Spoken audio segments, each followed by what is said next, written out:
Hi, I'm Ted Ings with the Fixed Ops Roundtable. I'm here with Mike Cavanaugh from Lithia. And Mike, welcome back to the Fixed Ops Roundtable. Thanks for having us in. Yeah, thank you for having me. What a great space that we're in right now. Just amazing. I've never been in this corporate office, but it really speaks volumes about the growth that Lithia's had over the years. Yeah, for sure. A lot of history in the building too. I mean, this was, David Fisher Sr.'s office that we're in right now, and he's the one that started the Suburban collection that we acquired about 4 years ago right now. So pretty nostalgic to be in here and, get to share the space. Well, congratulations to you and Lithia and all the success that you're having. I got a couple questions if it's okay. Yeah, Earlier, we were at Northwood University, where I know you are an alumni, a proud alumni. I am. Tell us a little bit, first of all, about your Northwood background, and then we'll have a couple questions to ask you about the development program you have for younger people getting into the business. For sure, yeah. So I'm a bit of a non-traditional student. I went to Northwood while I worked full-time in a dealership. So I was selling cars when I started to go to Northwood, and I worked full-time. I would go to classes at night, and I go to classes on the weekend. I would do some accelerated classes and take a week off and do that. But that's how I got my undergrad, was working full-time in a dealership and, working my way up. And I finished my degree in probably a little bit under 3 years. I was working as hard as I could to make it through. Didn't have a whole lot of personal life at the time, but kept me out of trouble too. So it was great. Okay, and what a great business to be in, automotive retail.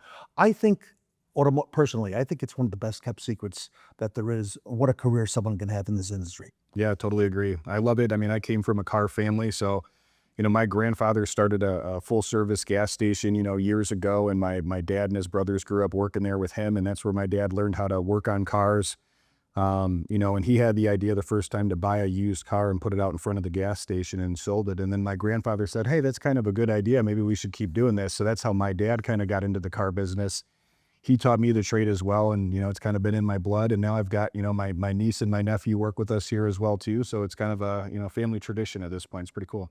And to just segue back to Northwood, if I can, you were one of the very first, if not the first, in the MBA program that Northwood has, which a lot of people are not even aware that Northwood has that available. Yeah, so we had the very first dealership, MBA program. So it was really people from all over the automotive industry, and had an awesome cohort that I probably spent 3 years with, that are, high up folks at, OEMs right now, at big vendors like Cox right now, people in dealership business that own dealerships, folks like myself at big dealer groups. So it's a pretty good group of people that went through there. And then, probably one of my favorites is LG Bright, who's, Mr. Northwood now. He went through that class with me as well too.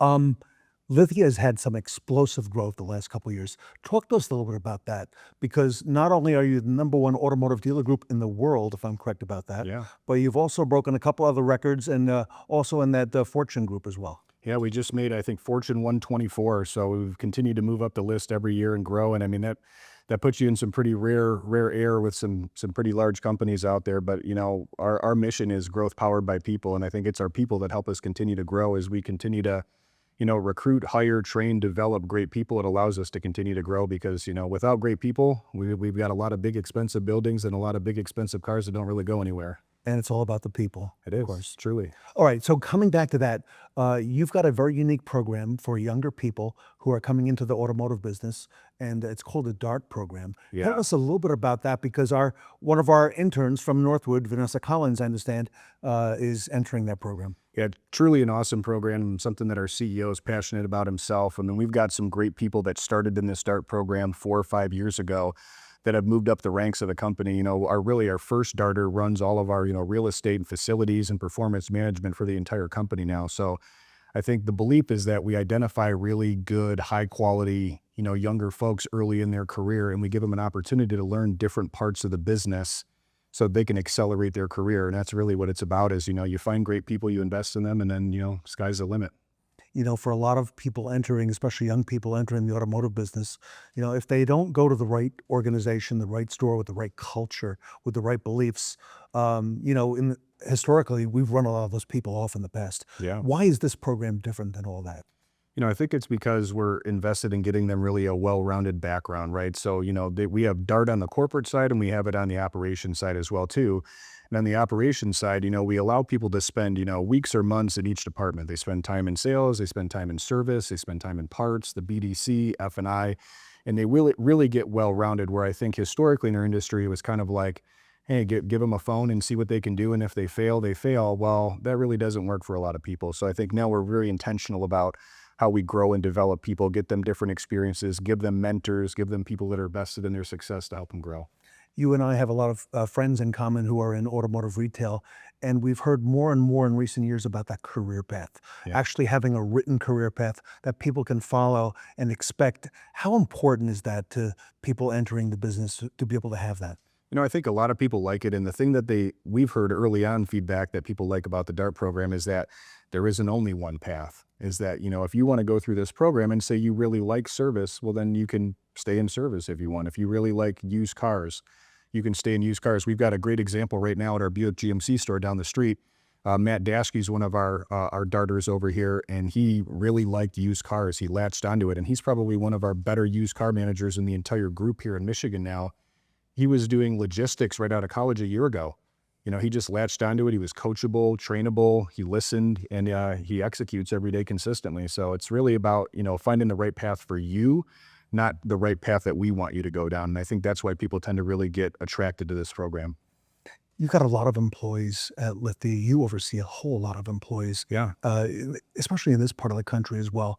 Um, how do they give feedback? How do you collect feedback from your folks as far as what they're looking for, not just in the career path, but in things that are day to day in the automotive industry? Talking to people, you have to be out there. You can't be sitting in the big office all the time, right? You have to be out in the dealerships, talking to people, talking to salespeople, talking to advisors, talking to your managers, right?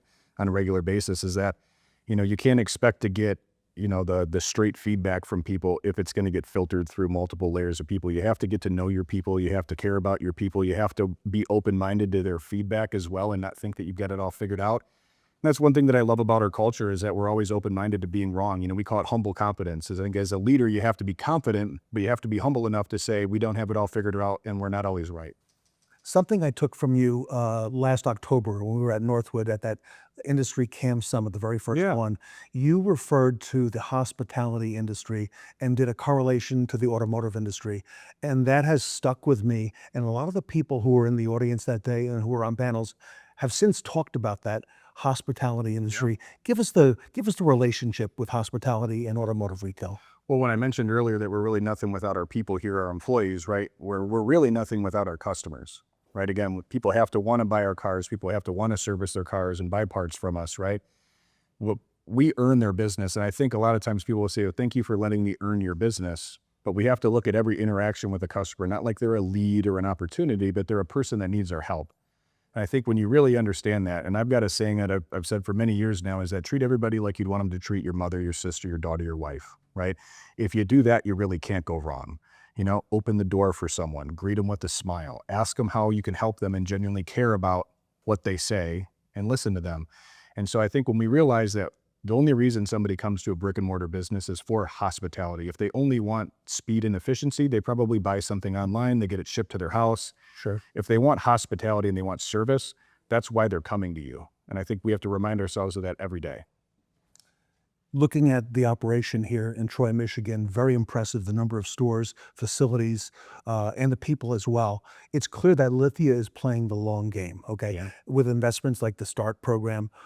Speak to us a little bit about that, because a lot of dealerships around the country, they sell for today or for the short term. You're really forward thinking in the way that you go about and do things. Yeah, I mean, it really is big picture long term. We've had a 2025 plan for many years that we wanted to get to a certain target here. And I think we have big audacious goals that we execute towards, and we're not afraid to take risks. And I think we did a lot of our growth during COVID when a lot of people got a little bit scared, and that's what's helped us accelerate our growth during that period of time.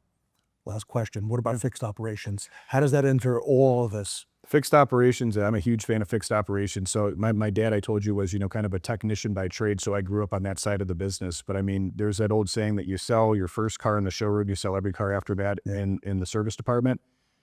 That's the engine of growth with everything. I think if you have a healthy service department and you really have that hospitality culture, you're going to retain your customers. You're going to be a profitable business. You're going to have good fixed absorption, right? All of that's there. So we've put a lot of effort in our fixed operations and, launching mobile service and, getting all of our stores to do, video through, tools like My Karma or Xtime. And so it's really, what does the customer want? What does the customer need? And how do we better serve them? It's amazing how the industry is evolving, and you are at the forefront of that, and you're always a couple steps ahead. So, Mike Cavanaugh, thank you so much Thank for you. your time I today. appreciate it. Appreciate it very much. Cheers.